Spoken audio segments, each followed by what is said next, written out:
Big boss Telugu season 8లో ఉన్న contestants అందరిలో కూడా అండర్ డాగ్గా పిలువబడే నబీల్ గురించి అయితే మనం ప్రత్యేకంగా మాట్లాడుకోవాలి. మన వరంగల్ కుర్రోడు బిగ్ బాస్ హౌస్లోకి వెళ్ళినప్పుడు మొదట అంటే చాలా బాగా అద్భుతంగా ఆడేస్తాడు అని చెప్పి ఎక్కువ ఎక్స్పెక్టేషన్స్ అయితే పెట్టుకోలేదు. కానీ రాను రాను రోజులు గడుస్తున్న కొద్దీ అతని మెచ్యూరిటీ లెవెల్స్ కావచ్చు, అతని ఆట తీరు కావచ్చు, అతని ఇచ్చే టఫ్ కాంపిటీషన్ కావచ్చు, ముఖ్యంగా లాస్ట్ 2 ఎపిసోడ్స్ తీసుకున్నట్లయితే నబీల్ మాత్రం అందరి హృదయాలను గెలిచేస్తున్నాడు. ఖచ్చితంగా నబీల్ అయితే చాలా స్ట్రాంగ్ కంటెస్టెంట్ అని చెప్పి ప్రూవ్ చేసుకున్నాడు. అంటే ఎలాంటి అంచనాలు లేవు నిజంగా నబీల్ మీద. హౌస్లోకి వచ్చినప్పుడు కావచ్చు, మొదటి 4 రోజులు కావచ్చు, ఎక్కడా కూడా ఎలాంటి అభిప్రాయాలు అయితే క్రియేట్ కాలేదు ప్రేక్షకులకు. అంటే లైట్ తీసుకుంటారేమో అని అనిపించింది, కానీ తన ఆట తీరుతో అందరినీ మెప్పించేశాడు, హృదయాలు గెలిచేశాడు. యాక్చువల్గా సాక్స్ ఆటలో ఓడిపోయినా కానీ మనం రెగ్యులర్గా వాడుకునే డైలాగ్ ఏనమాట, ఆటలో ఓడిపోయినా కానీ హృదయాలు అయితే గెలిచాడు. అతను చూపించినటువంటి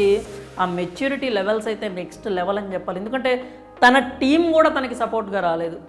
తన టీం కూడా ఎక్కడా తనకి సపోర్ట్గా రాలేదు, ఎక్కడా కూడా అతన్ని వెన్నుతట్టి నిలబడింది లేదు. కానీ ఎక్కడా కూడా తన సహనాన్ని కోల్పోలేదు. అందరూ ఏదైతే ఇప్పుడు సంచాలకుగా ఉన్న ప్రేరణనే ప్రెషర్ తీసుకోలేక అన్ని కేకలేసేస్తూ ఉంది. అలాగే ఎవరు గైడ్ చేస్తే వాళ్ళ దారిలో వెళ్ళి మాట్లాడేస్తూ వచ్చింది. కానీ నబీల్ మాత్రం చాలా అంటే చాలా మెచ్యూరిటీ ప్రదర్శించాడు. అంటే మాటలు ఎంచుకోవటం కూడా చాలా అద్భుతంగా తను చెప్పాలనుకున్నది చెప్పేశాడు.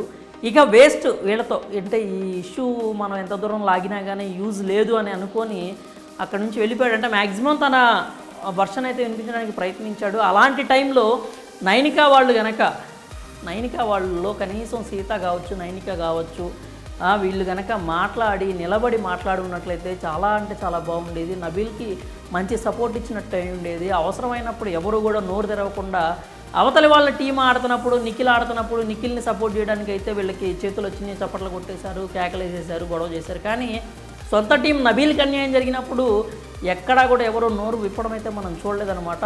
ఒక జస్ట్ ఫ్రాక్షన్ ఆఫ్ సెకండ్స్ మాత్రమే ఆ సాక్స్ని ఇట్లా కాలి కింద నడుమల్లి వెంటనే తీసేశాడు. అంటే నిఖిల్ దాన్ని కోట్ చేశాడనమాట, మనోడు అలా చేశాడని చెప్పి. అతను ప్రత్యర్థి కాబట్టి అది ఖచ్చితంగా అతనైతే తన పాయింట్ చెప్తాడు. కానీ ఇప్పుడు ప్రేరణ ఉన్నప్పుడు ఈమె ఏదైతే సంచాలకుగా ఉందో ఆవిడ సరిగా గమనించలేదు, దాచిపెట్టావు అని చెప్పి. దాచిపెట్టడం అంటే కనీసం 2 సెకండ్లైనా అతను దాన్ని హోల్డ్ చేసి ఉంచాలి, కానీ అసలు కనీసం 1 సెకండ్ కూడా ఉంచిన పరిస్థితి కనిపించలేదు. కానీ ప్రేరణ కూడా నువ్వు అవుట్ అంటే అవుట్ అని పట్టి కూర్చొని బయటికి పంపించింది. అలాంటి సమయంలో నబీల్ తన టీం వైపు కూడా వెళ్ళలేదు. ఎందుకంటే అతనికి ఎవరు సపోర్ట్ చేయలేదు. ఎవరు సపోర్ట్ చేయనప్పుడు ఇంకా వాళ్ళ టీంలో ఉంటే ఎంత, ఉండకపోతే ఎంత. తనైతే తన ఫ్రస్ట్రేషన్తో హౌస్లోకి వెళ్ళిపోయాడు, లోపలికి వెళ్ళిపోయి బెడ్రూమ్లో కూర్చొని, అంటే ఆ లోపలికి వెళ్ళే క్రమంలో కొన్ని మాటలు కూడా అన్నాడు. అది అతని అంటే చాలా జెన్యూన్గా తన మనసులో నుంచి వచ్చిన మాటలు, తన బాధని వ్యక్తపరిచాడు అనమాట. తన టీం కోసం ఏదైతే తను పోరాడుతున్నాడో దాంట్లో విఫలమైనందుకు తనకి అన్యాయం జరిగిందనే విషయాన్ని తన మాటల్లో చాలా స్పష్టంగా చెప్పాడు.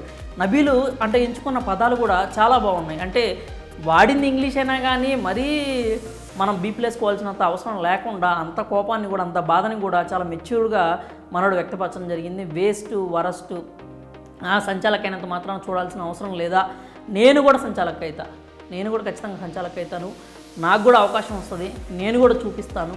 వీళ్ళదంతా తొండాట, నిజంగా తొండాటే అనిపించింది. ప్రేరణ ఎక్కువ ప్రెషర్ తీసుకోలేకపోయింది. ఆవిడ సంచాలకగా చేయటం అనేది అంత కరెక్ట్ కాదేమో అనిపించింది. ఎందుకంటే ఆ ప్రెషర్లో ఆవిడ ఊరికే కేకలేసేయటం, అరిసేయటం, పక్కన ఎవరన్నా గైడ్ చేయగానే ఇప్పుడు, లేకపోతే యష్మి లాంటి వాళ్ళు, సోనియా లాంటి వాళ్ళు అవుట్ అనగానే ఈవిడ కూడా అవుట్ అని చెప్పి బయటికి పంపించేసిన పరిస్థితులు అయితే మనం చూసాము. కాబట్టి నబీల్కి కనుక ఖచ్చితంగా సంచాలకుగా ఇస్తే చాలా మెచ్యూర్డ్గా, అంటే ఇప్పుడు ఏదో కోపంలో బాధల మాటలు అన్నా కానీ నేను కూడా చూపిస్తానని చెప్పి, కానీ ఖచ్చితంగా ఒక మెచ్యూర్డ్ సంచాలకుగా అయితే అవుతాడు అని మనకైతే అనిపించింది.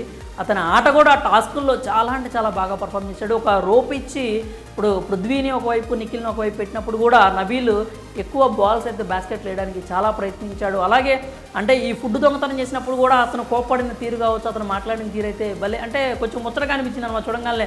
అలా ఎలా తీస్తారు, నేనైతే భలే గలీజ్ దొంగన అయిపోతాను, నేను మొత్తం దోచేస్తా అని చెప్పి అవి తీసుకెళ్ళి కూడా వాష్రూమ్లో దాచిపెట్టడం అయితే మనం చూసాము. అంటే ప్యూర్ సోల్ లాగా కనిపిస్తూ ఉన్నాడనమాట నబీల్. ఎవరికైనా అవసరమైనప్పుడు వాళ్ళని చీర్ చేయటం కావచ్చు, లేకపోతే అతనికి అన్యాయం జరిగినప్పుడు ఎక్కువగా క్వశ్చన్ చేయటం కావచ్చు, తనకు జరిగింది అన్యాయం అని చెప్పి ఎలాంటి భయము బెరుకు లేకుండా వ్యక్తపరచడం కావచ్చు, ఆ కోపాన్ని, బాధని కంట్రోల్ చేసుకొని, అంటే హుందాతనంగా అతను వాడే పదాలు కావచ్చు, అతని బాధను వ్యక్తపరిచిన తీరు కావచ్చు. నబీల్ అయితే ఖచ్చితంగా చాలా అంటే చాలా బెస్ట్ కంటెస్టెంట్ అని చెప్పి మరొకసారి ప్రూవ్ చేసుకున్నాడు.